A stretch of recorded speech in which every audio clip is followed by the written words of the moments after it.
Random as anime. It's a pun because Ashley here loves puns. Yes, I do. Unfortunately. Okay, so the premise of this podcast is basically we get chosen 5 completely random anime series and films. And today we've spent the day sat down watching these series and films. For the series, we watched the first 3 episodes, and obviously we just watched the film if it's a film. And then we're going to now talk about what we do. We're now going to talk about our opinions on these animes and these films. So, first off is an anime series called Kaleido. Now, I don't know, how would you do, like, the best way I found to describe this one was Cirque du Soleil, the anime. Like, yeah, it was kind of your typical underdog, sporty kind of story, isn't it? Yeah, very, very similar. Yeah. I know from the get-go, from the beginning of that opening, I was like, I hate this. I hate this opening already. I want to kill myself. Why am I sat doing this? But throughout watching it later on, it wasn't as bad as I thought it would be. Yeah. The plot's kind of predictable, but the characters just make it up. Like, yeah, I mean, there's this typical like 4Kids style, really irritating dubbing, but I mean, it's very, the humour redeems it a lot. There's a lot of good humour. Don't forget Mr. Policeman. Yes, the hero of the American people. Yeah, another thing we should probably emphasise is. This is an anime that's not set in Japan for once. However, it's set in America, and it was kind of like the second favourite, I guess, for the settings for America. In America. In America. So there's a very humorous character, which Sora, the main character at the beginning, meets from the first episode. Literally, his name for the series is just Mr. Policeman. They do not give him a name. Like, maybe we should call him Jerome. Yeah. Or, no, he's Mr. Policeman. Yeah. Mr. Policeman. Can't give him a first name, and then you've also got her magical mentor type character called Fool. Foo. No, not Fool. Fool. Foo. F-U-U. Fool. Foo. Who is the size of a toy. Yeah. Which is amusing because it means that when he gets annoying, she just chucks him in a cupboard and shuts it, or I think there's a scene where he's like, you need to have a shower or whatever. And she's like, oh, I guess it would be nice to have a shower and take a break. And then the next scene you see that she's like tied him hanging upside down onto like the door frame with a blindfold over him. And the guy's like, oh, you can't do this to me. Can you at least take the blindfold off? Like, you know, Mr. Policeman and Fu definitely. I think those two just redeem the whole thing. They really, really do. The music going out is pretty good as well. The ending just music is very... The intro is just... we don't want to talk about that. Yeah. That's really... the second episode was quite weak for the story-wise. Again, because we've only watched the first 3 episodes. I found the second episode was just quite weak. Yeah. It really did not do anything for me. Like, it seemed too fast as well. Yeah, they kind of... They got to that point and they resolved it very, very quickly. It was almost like... Because they were building up the big show for Romeo and Juliet, and you don't even see it. Yeah. They skipped straight to... what was it? Well, no, they were preparing for the next show, which was Cinderella. Yeah. So they were still doing Romeo and Juliet, but they were preparing for Cinderella. Yeah. So, it just... Yeah, I know what you mean. And it was kind of... too quick to get to the end of something. Yeah. Well, we wanted to know more before they could jump into it. Anyway, moving onwards to the mind fuck that let's not move onwards. We can still talk as okay. That must be so. Overall, I mean, it wasn't that bad. There has been far worse animes that we have seen. We're not going to name names. No naming names yet. One of them today. No. No names. Okay. No names. Okay, so we're going to go with Kaleido ratings. So, Ash, what would you give Kaleido? I do have your rating down here as well. I would definitely give it a try and watch it, because the characters alone are just so entertaining to watch that they kind of make it bearable to you to want to watch. I wouldn't buy it on DVD though, but I would watch it if it's online. I personally, I wouldn't not watch, so I wouldn't go out of my way to watch it. Like, I wouldn't, even if it was online, I wouldn't specifically watch that series. However, if it was on TV, if it was just there and on, I wouldn't be like, oh, I'm not going to watch this. I'd enjoy it for the moment that it's in there now. So that's Kaleido. Let's move on to the second anime, which is a movie. Yep, we've got a movie this time around, which is Dead Leaves. Yeah, the madness that is wow. Dead Leaves. That film is an acid trip and a half. Yeah. It's very much. It looks like it's made from the same artist of Kill the Kill. You would not recommend this to children. No. Let's just make that clear before we go on with the podcast. This is for anyone in England. This is an 18 rated film, or should be an 18 rated film. For anyone who's in America, this is definitely an R rated film. Japan, I do not know what your rating system is, but it would be whatever the equivalent. Yeah. I like the art style though. I do like the art style. Good. It's a very good art style. Yeah, the art style is really good. What do you think of some of the characters? Because some of those characters were just... There's not a lot of, like, besides the main sort of three, there's not a lot of character development there. No. But for the film, there doesn't need to be. No.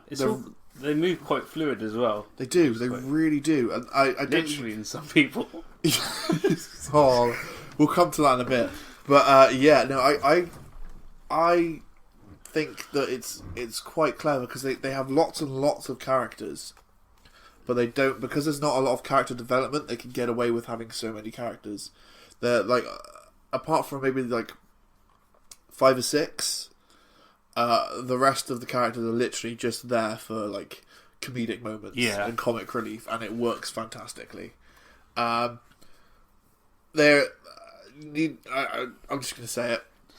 Death by Drill Penis. Drill Penis, yeah. Drill Penis. There is a guy who bringing new meaning to the word fluid animation.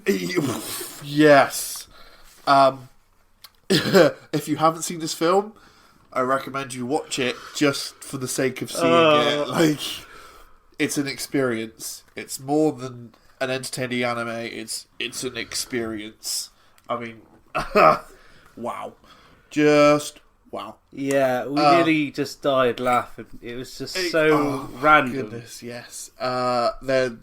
Need I mention the hilarious sex scene? Oh yeah. It's kind of it's not what you think. So the first time, like, whenever, what do you think when I would say sexy? What do you think when someone's... Yeah, I was thinking more like James Bond, kind of romantic. No, this isn't. This is more like some weird straight jacket. You don't really see anything, but it's just like the way it's done is beautifully hilarious. Is the best way to... Beautifully hilarious? I go beautifully hilarious. Also, don't forget those tentacle monsters that eat shit out of your ass. Oh, basically, they're in a prison, and they're like, rather than like chain them up, they're all in like straight jacket cocoons. But obviously they can't go to the toilet or anything like that. So for some reason, rather than let them go to the toilet, they have hose pipes that come down, plug into a hole in their like cocoons, and give them an enema. And it's the best thing because you see these like the main characters are like, whilst it's happening, the main characters are like, is it wrong that I'm enjoying this? And the guy with the drill like penis is like, nah man, it gets me every time. Like it's just so crazy. Like so crazy. The plot. Now it at times seems like the plot's quite absent. To be honest, it was pretty much was till like till the end. Third or maybe fourth. However, I think it's made that way because the characters obviously have no memory. Oh yeah, we didn't mention that. The characters don't have any memory. As soon as they start off, the main two characters wake up naked somewhere random with no memory of who they are or what they've done. Yeah. So, yeah. Basically. So it's kind of, I think that's how the plot works. It's you're slowly finding out things as they are. Yeah. Rather than, So I think the plot works. Yeah. You weren't too keen on how they did it. No, I wasn't that keen on how it did it, but it was still an entertaining. I didn't not like it. It was just so hilarious because of all those funny moments. It's just just the reaction of some of those robots.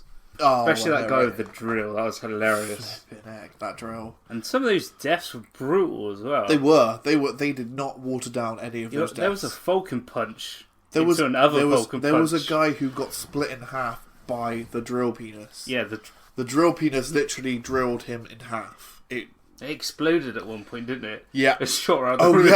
Yeah. The guy's drill penis exploded and then turned into missiles that flew around the room. It's that kind of crazy. You just have to see this. Basically, mix panty and stockings with Kill la Kill, and that's the strange offspring that you get. No, and then put it on acid. And then put on acid and play... and turn it up to 11. Turn it up to 11, then put the gorillas on, and that's what the baby comes out. Oh my gosh! Right, so Dead Leaves. What would you rate it? Oh dear. I would definitely watch it if I saw it online with a friend. Yeah. I would not recommend watching this with your mum, although I know someone who probably would. He knows who he is. Yeah, I would definitely watch it. I probably wouldn't buy it on DVD. I can't see it being on DVD anyway. No. But I would definitely watch it. Yeah, same. I wouldn't go out of my way to purchase it.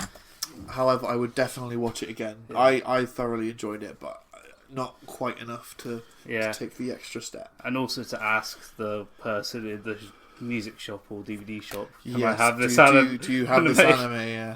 Well, if they don't know what they probably won't know what it is, so they'll be like, huh? But anyway. That's all right, we'll Google it. Google it. No, don't Google it. Moving on to the third anime, and this is a series called Noir. Now, I've actually been wanting to watch this for a while, but I've not got around to it. So I finally watched the first 3 today. I thoroughly enjoyed it. It came out in 2003. It's about an assassin who somehow is connected and meets up with I think it's a schoolgirl. Looks like a schoolgirl, and then for some reason the schoolgirl then goes off and is kind of like an assassinating, like a top quality assassinating duo. Yeah, they kind of team up, don't they? That's kind of the best synopsis I can give. It came out in 2003, but it has a very late 90s anime feel to it, which I personally love because I love late 90s or 90s animes. Just brilliant. I love the intro is quite nice as well. It's got some decent music with it. It fits perfectly because another thing, this one is actually set in France.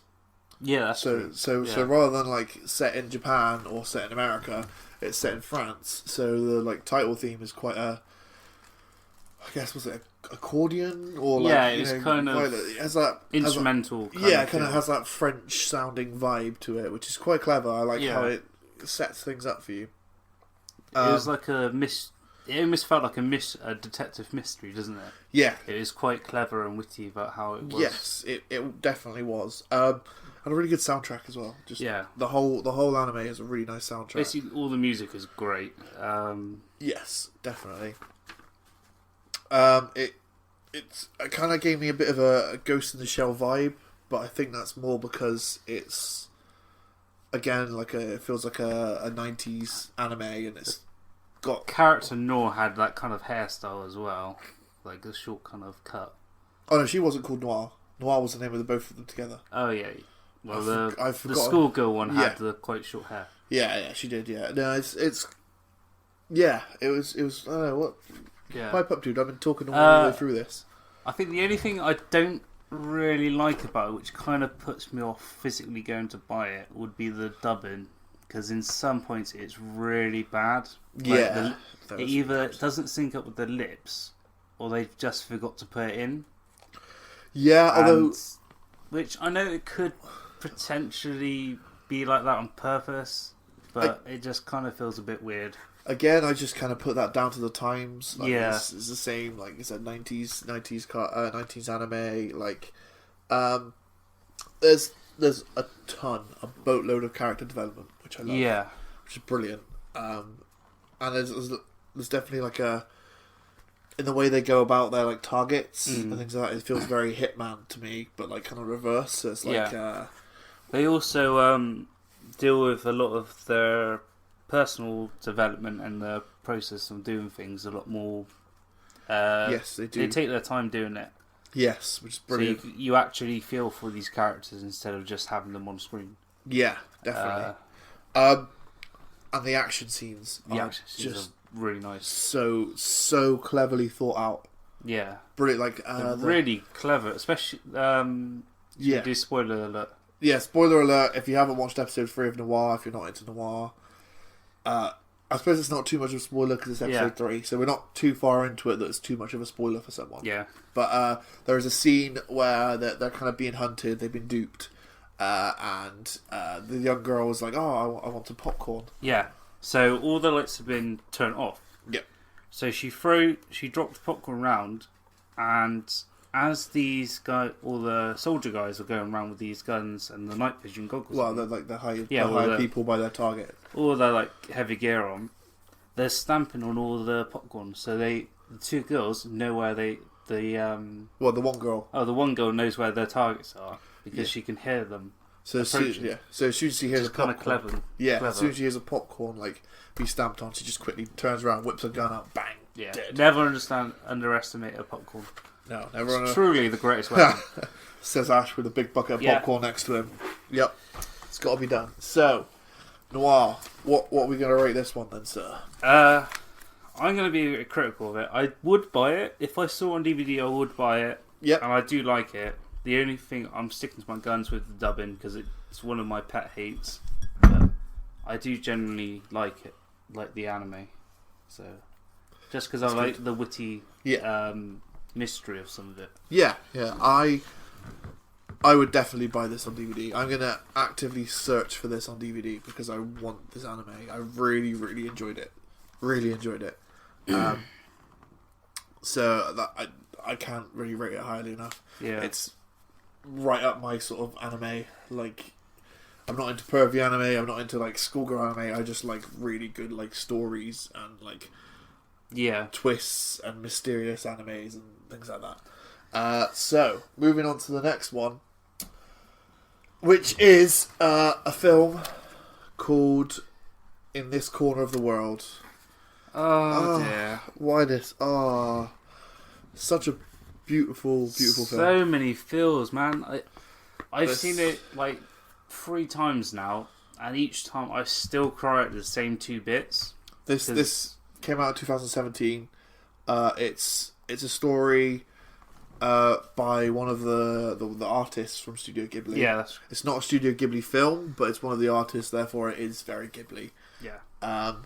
It's basically about a woman from Hiroshima who marries into a family, moves to Iwo Jima, and then obviously it's all about what happens when Hiroshima goes boom. It's really, and there's other stuff as well. But the it's really not just the art, but like the music fits really well, and the characters, you can't help but go along with them in the story because they're so likable. It's Though one character really annoys me just for the sheer fact like how many fake outs that guy has. yes. I mean, should we go spoilers again? Yeah, well, Yeah.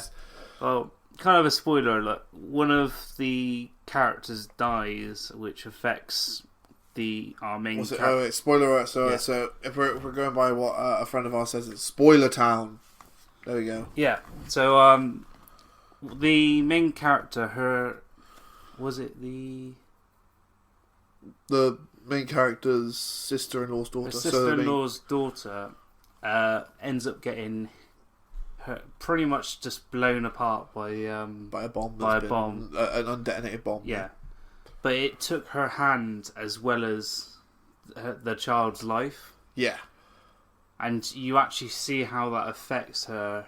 Yeah. Going on throughout the film as well. It's quite. But, we have differing beliefs, I think, at the end of this film. Yeah. Because you believe, like by the end of the film, it's kind of, it doesn't really say what happened, like what's real and what's a daydream of this main character. Because the main character kind of daydreams all the way throughout the whole thing. She doesn't kind of like it at the end of it. It seems like what's happened is the little girl has been blown up and she's moved on with her life with, like, you know, missing her hand and all this kind of stuff. And then right before the end, spoiler town, you see another thing where it seems like the little girl's back alive and she's clinging on to the opposite hand. That I notice is the opposite hand. True. The opposite hand of the main character, and she's got like the other hand's got like shrapnel delved in her arm and she's bleeding. You don't actually see her face. Yeah. And this, then like she's kind of like sat there with a little girl with her like holding her hand, and because obviously of what happened to Hiroshima and the effects of Hiroshima, this woman gets very sick, and she basically as she sat there, she kind of like wilts and dies, and you see maggots and flies, which seems not very Ghibli at all, but it's all done in a kind of Ghibli style. It's so heart-wrenching because the little girl who sat with her is not letting go of whether it's her mum or a friend or someone she's trying to take care of, but she would not let go of her arm. Yeah. Like, it's so heart-wrenching. And then she goes off and she meets the main character. Yeah. So I think that the main character, that wasn't the main character, that it's a different girl with a different mother. Possibly. Probably have someone correct us after that'd be. But in fact, that'd be brilliant. Can I talk about my favourite and most hated character on here? Go on then. The main character, her father-in-law. I don't know how lucky he is, and if he survived the end of the film, but if Joe's right, then he did, which wouldn't surprise me. He has like 3 fake outs through the whole of that movie. Yeah. Like, I think the first time... Oh yeah, spoiler alert again. I think, you know what, let's not do that. I know I'd do that. Let's not do that, because otherwise this podcast is just going to become spoiler alert. Yeah, it will be. So, I mean, another thing to note is... as well as making you think about the ethics and things of like the World War. Yeah. There's a lot of like historical information in there about weapons and warships and things like that the Japanese Navy had, which is brilliant. I love the fact that they were able to put that in there. It's quite thought-provoking, isn't it? Yeah, there is I think what I've got in my notes is there's a crushing realism of war in there, which it definitely is. Yeah. So it starts off very light-hearted and then gets very, very dark and deep, which as only a Ghibli-esque film could do. Yeah. So I think we've talked enough about this film. We've talked most of the podcast is this film. So let's go into. You didn't give your rating. This is what we're doing. This rating now. This is what we're doing now. Okay. We're doing the rating now. Okay. Do it. So Ash's rating. He already owns this film. This was his DVD. This heartbreaking killer of a film is what Ash has brought to the table. Yeah, I saw it in the cinema, and You horrible person. I feel so bad, but I love it. You love it? I do. It's just a beautiful film. As horrible as some of it is, the artwork is just amazing and beautiful, as you would expect from a Ghibli-esque film. I'll give you that, but anyway, what did you? I'll give you that, you killer of children. No, no. I already see the comments. Yeah. Yeah, I think it was an absolutely fantastic film. I love it. I'm not going to buy it on DVD because I'm a man and I don't like crying, and this film will make me cry. So if I own this manly tears, though. Manly tears. You keep telling yourself that. You keep telling yourself that. Tears are never manly. So anyway. It is good enough to buy. I'm just not buying it because I don't want to cry. But if you're a Ghibli fan, I'll definitely recommend it. Absolutely. Anyway, moving on. So next, we're going to bring the tone up a lot more with an anime called D-Fragments. Man, this thing is... I love this anime. This is so good. The whole premise of it is it's kind of like a high school shonen anime. Funimation, so you know, it's a reputable source. It's kind of best way to describe it. It's like high school clubs. Yeah.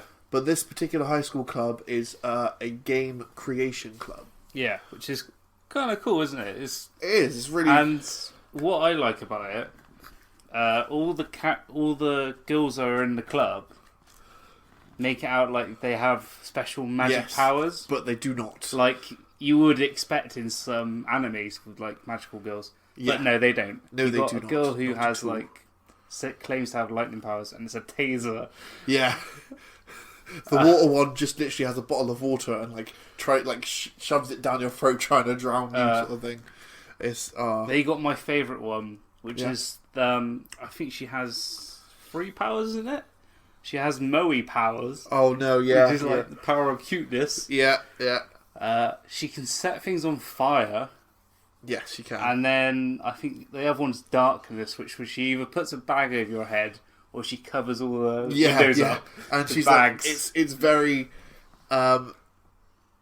there's lots of references to other animes. Oh, so like animes and films. And films, yes, because there's a bit when she does like a darkness power when she like puts all like the black kind of like things around her, and the main character goes, "Oh, come on, cut it out with this darker than black stuff." Yeah, and it's like, yeah, we know what you're on about. And then I think they also reference RoboCop. Yes, at one point. Yeah, they're threatening to call the police, and it comes up with a whole long line, and right at the end is an anime picture of RoboCop. Yeah, it's genius. And then like you would expect in most like high school animes, you got like the manga of like Shonen Jump, Fairy Tail, and all those crazy ones. Funimation. Yeah, the soundtrack's brilliant as well. It is good. Yeah, I like the opening theme and the closing theme. They got a nice little chibi segment at the end. They use chibis a lot as well, because the little girl that uses the Moe power, she like a lot of the time her like character is in like a chibi form. Sorry about that. We're having a little bit of technical difficulties. So where were we? Yes, the chibis. Yeah, she turns into like a chibi form, which kind of like adds to more funny moments. Rates it. And the colour and the animation is really good in it as well. It really pops. Yeah, it does.